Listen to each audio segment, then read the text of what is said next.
report. So we had to go through the report and study it and take legal advice. And we wish to inform that we respect the decision of the SGB. As we know that this follows a disciplinary hearing that was conducted by the SGB regarding the 12 learners that were suspended for suspected racism and subsequently found not guilty on all the charges. According to the report, the outlining of the charges and the ruling, the SGB found the implicated learners not guilty, of all the charges of violence and bullying, disruptive behavior, violation of school rules due to insufficient evidence. The charges that were ventilated against the learners, one was the violence and bullying, that is the accusation of physical violence and bullying against other students. The second one was disruptive behavior, which they said they were engaging in actions that disrupted the education environment. The third one was that of violation of school rules, which they indicated that there was a breaching specific school regulations related to the conduct and discipline. The report mentioned a WhatsApp group whose discussions and exchanges within were, examined during the disciplinary hearing, according to the report. And the report indicates that these discussions were part of the evidence presented against the learners. However, according to the SGB, the content from the WhatsApp group was found to be inconclusive and did not substantiate the charges of violence, bullying, or disruptive behavior. The SGB's ruling further stated that inconsistencies in the testimonies and the lack of solid evidence from the WhatsApp group contributed to the decision of the SGB to find the learners not guilty. The department respects the outcome as the SGB's authority is enshrined in the South African Schools Act of 1996. This is the one that we are amending. Therefore, the department cannot interfere with the outcome since the SGB is empowered by law to initiate and facilitate disciplinary hearings against learners. As such, any transgression of a school's code of conduct by a learner is the responsibility thereof lies with the SGB to enforce appropriate action accordingly. According to Section 9 of the South African Schools Act of 1996, it outlines the authority and responsibility of the SGB to conduct the disciplinary proceedings within 7 school days. And if learners are suspended, the proceedings must then go ahead, make sure that the process is fast-tracked. Section 9 further states that the SGB can impose other sanctions contemplated in the school's code of conduct or make a recommendation to the department, that is the head of department as it were, for an expulsion of a learner if the learner found guilty of serious misconduct during a said disciplinary process. Furthermore, the Section 9 deems the MEC as an appeal authority who cannot interfere with the disciplinary processes involving learners unless a recommendation for expulsion was made to the HOD and approved, meaning that if they wanted to expel a learner and the HOD accede to that recommendation to expel a learner, the parents may then appeal to the MEC within 14 days of the notice of that expulsion, then the MEC can consider, that appeal. Now, consequently, the MEC will be launching an independent investigation into this matter, focusing on determining whether a culture of racism exists at the said school. This recourse, which MEC has decided to pursue, will not investigate the 12 learners, but rather the allegations that racism exists at the school. The decision is further motivated by the fact that the report of the SGB ruling make no mention of racism or discrimination against learners, whereas there has been a strong, I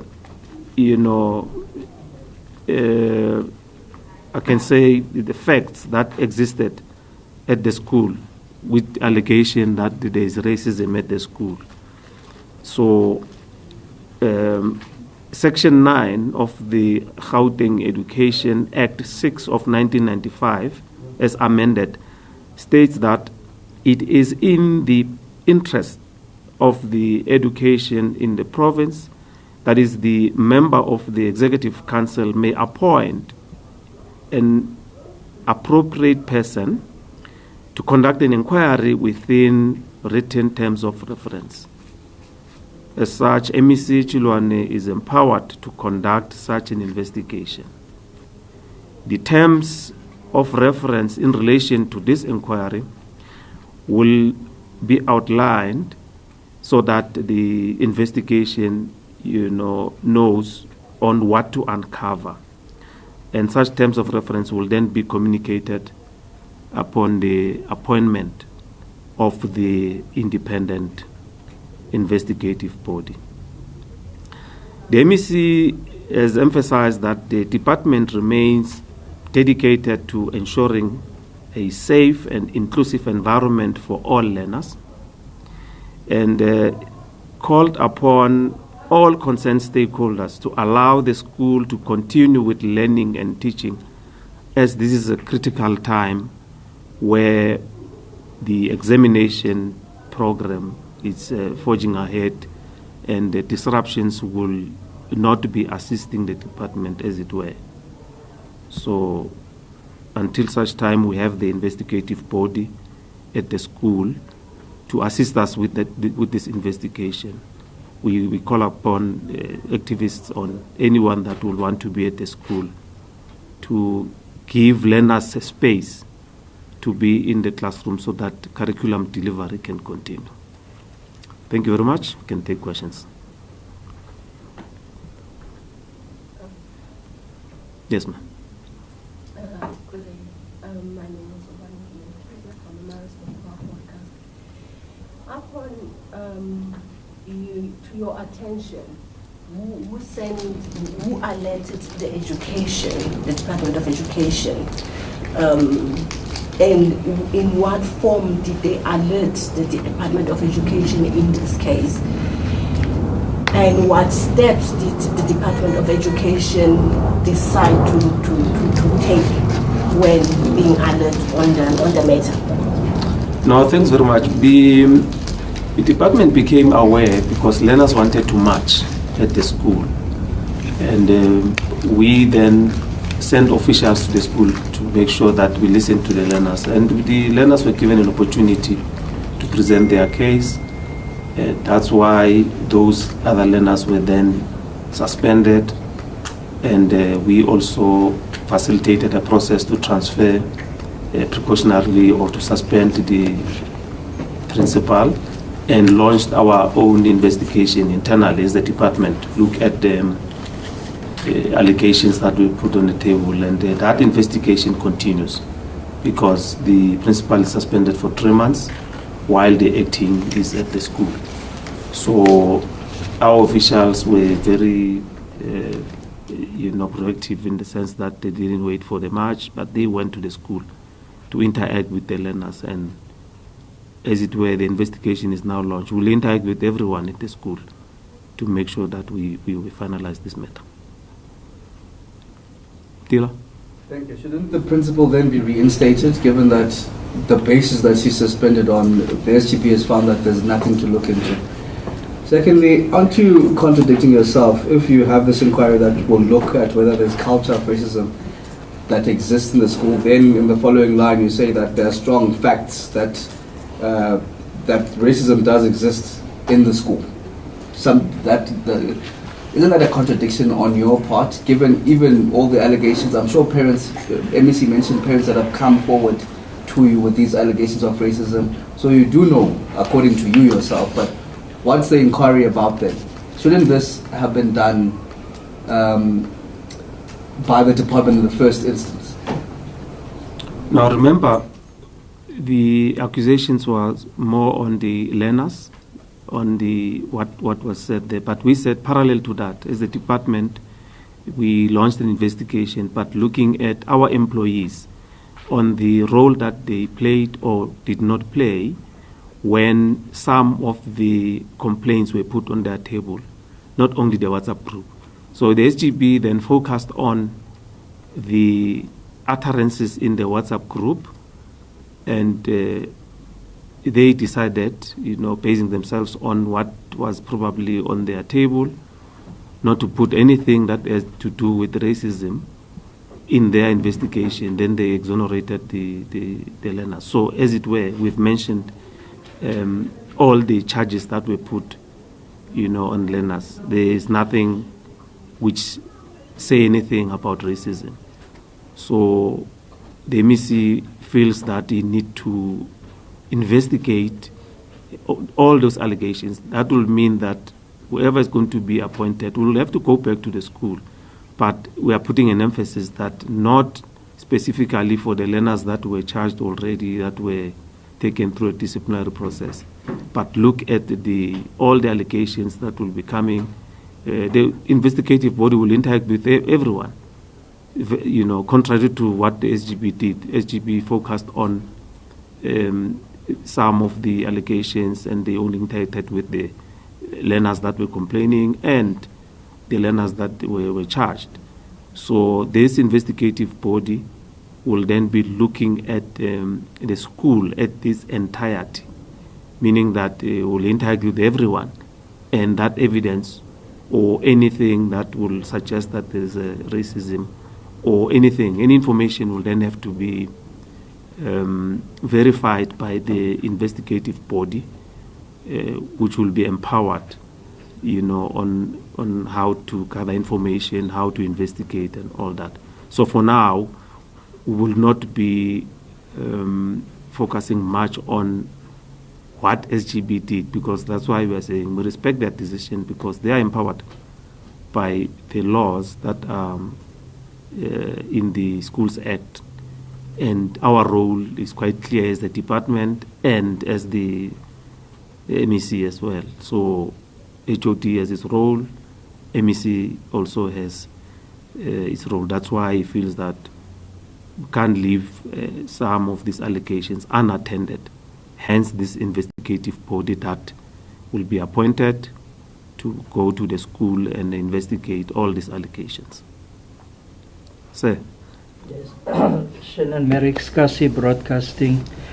I think, one of the key things on this Pretoria issue is there's people that's opposed to the Bella Bill.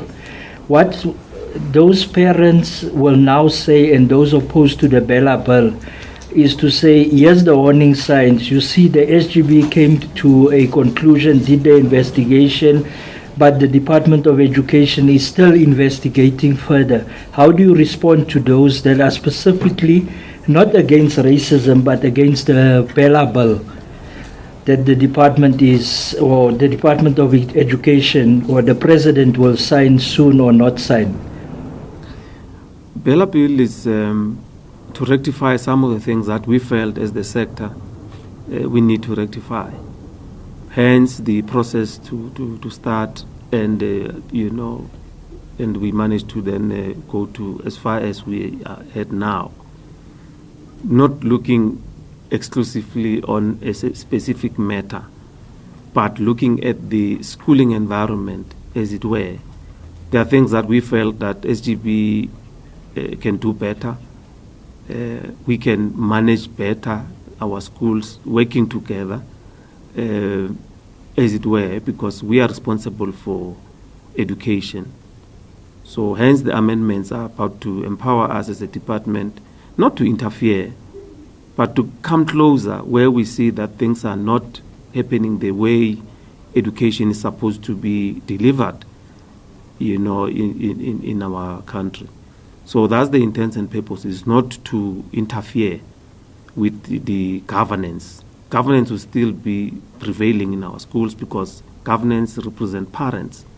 And as it were, SGB is an extension of parents. They would have voted for those parents, gave them a mandate to represent them at the school level. So we will continue to respect, but also the SGB must also take in cognizance that we are responsible for delivering of this education. Any other question? Are we done?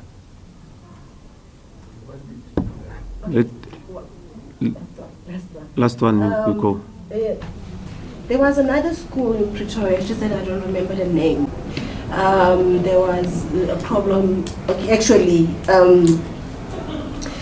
where black children were classified for their black hair, wearing their black hair.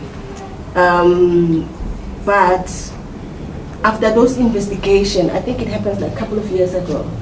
After those investigations, what did you find in Pretoria, in Petoria School specifically, that is happening in terms of racism? Because they were, that was a racism mark against their hair. Hence, they decided all to wear their natural hair.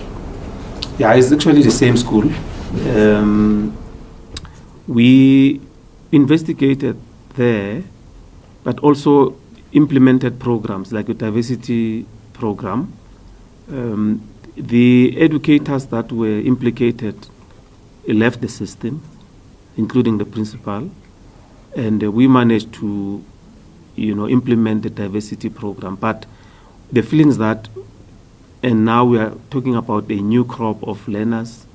Some educators are still there, but we have decided that we're going to assist the school and implement a diversity management program, focusing on learners, parents, educators, everyone in the school, so that we deal with this challenge that we are sitting with. We just need people to understand that we are diverse, need to be tolerant, against each other, and that's why we felt that we need to implement that program. But this does not suggest that our investigative process is not going to go ahead. That is going to go ahead, and also the investigation against the employees will continue. But also we feel that we need to assist the school community, as it were, to drift away from all these allegations of racism. Thank you very much. I just want to be clear, because there's something you said and I think we all didn't. Are you saying it's the same school that was the issue that was raised a year or 2 years ago? It's the same school. It's the same where school. You removed the principal. Now you remove the principal and there's still racism. Is that what you're saying? Let me repeat what I'm saying. No, I heard you. Yes.